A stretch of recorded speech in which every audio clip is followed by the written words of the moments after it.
నమస్తే, నేను మీ శివప్రసాద్ అవటిపల్లి. ఈరోజు తొలి ఏకాదశి సందర్భంగా అందరికీ తొలి ఏకాదశి శుభాకాంక్షలు. ఈరోజు మీరు చూసినట్లయితే ఈరోజు ఎంతమంది అయితే పూజ చేస్తున్నారో వాళ్ళందరికీ పుణ్యం కంటే పాపమే ఎక్కువ వస్తుందని చెప్పేసి నేను చెప్పదలుచుకున్నాను. ఎందుకంటే ఈరోజు మీరు ఉదయం నుంచి సాయంత్రం వరకు చూసినట్లయితే మనం చేసిన అన్ని విషయాల్లోనూ ప్రకృతి సిద్ధంగా కాకుండా దానికి వ్యతిరేకంగా చేస్తూ ఉన్నాము.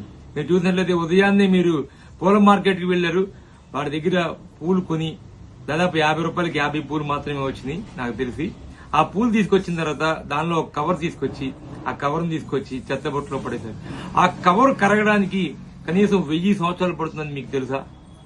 రెండో పాయింట్ మీరు చూసినట్లయితే ఒకవేళ మీరు పూలు కొంటే ఆ పూలు రైతుకి ఏమన్నా లాభం చేకూరుస్తున్నాయా అంటే అది కూడా లేదని చెప్పాలి. ఎందుకంటే ఆల్రెడీ దళార్ అనేవాడు ఆ రైతు దగ్గర ఎప్పుడో ముందుగానే తక్కువ రేటు కొనేసి పెట్టుకుని కూర్చుని ఈ రోజు మీకు ఎక్కువ రేటుకు అమ్ముతూ ఉన్నాడు. పూర్వకాలంలో దేవుడికి పూజ ఎందుకు చేయమన్నారంటే మన పెరట్లో చక్కగా పూలు ఉండేవి కాబట్టి ఆ పూలు తీసుకొచ్చి స్వామివారికి పెట్టమని చెప్పారు.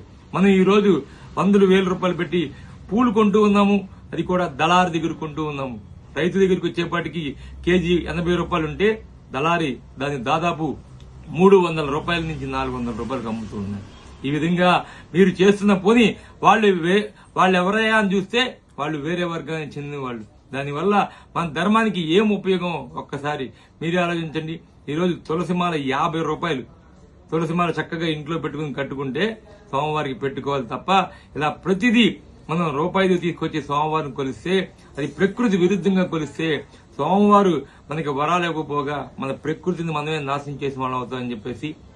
కాబట్టి హిందూ బంధువులారా, మనము దేవుణ్ణి పూజించేటప్పుడు భక్తితో మనసుతో పూజిస్తే దేవుడు చక్కగా మనకు అన్ని ఇస్తాడు. అంతే తప్ప ఆర్భాటాలకు పోయి ఇలా విచ్చలవిడితనంగా కవర్లు అనేక ప్రకృతి సిద్ధంగా కాకుండా మీరు ఉపయోగిస్తే తప్పకుండా అది మనకు ఉపయోగకరం కాదని చెప్పేసి. మన ధర్మంలో ప్రకృతే మన దైవం కాబట్టి ప్రకృతిని పూజిద్దాం, మన ధర్మాన్ని కాపాడుకుందాం. జై హింద్, జై శ్రీరామ్.